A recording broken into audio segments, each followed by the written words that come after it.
একদিন পর আবারও মেহেরপুরের গাংনীতে বোমা সাদৃশ্য ও চিরকুট উদ্ধার করেছে পুলিশ।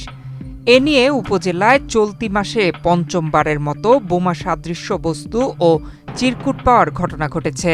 এক্সট্রিম মশার কয়েল প্ল্যান্ট ফাইবার দিয়ে তৈরি, তাই সহজে ভাঙে না, সুগন্ধিযুক্ত ও নিরবিচ্ছিন্নভাবে জ্বলে। ডেঙ্গু, চিকুনগুনিয়া বাহি সহ যে কোনো মশার বিরুদ্ধে দেয় এক্সট্রিম সুরক্ষা।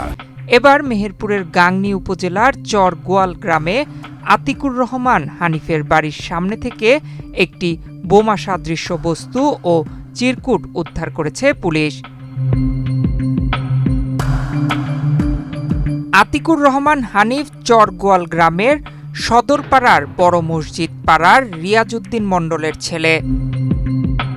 পুলিশ ও স্থানীয়রা জানান ২০ মে বুধবার সকালে হানিফের বাড়ির মূল ফটকের সামনে একটি পলিথিন ব্যাগের মধ্যে লাল টেপে মোড়ানো বোমা সাদৃশ্য বস্তু ও একটি চিরকুট দেখতে পেয়ে বোমা ভেবে পুলিশে খবর দেন স্থানীয়রা।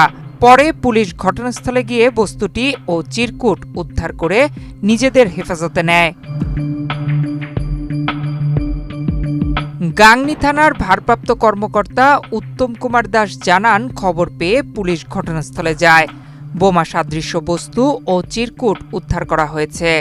এ ঘটনার সঙ্গে জড়িতদের শনাক্ত ও আটকের চেষ্টা চলছে।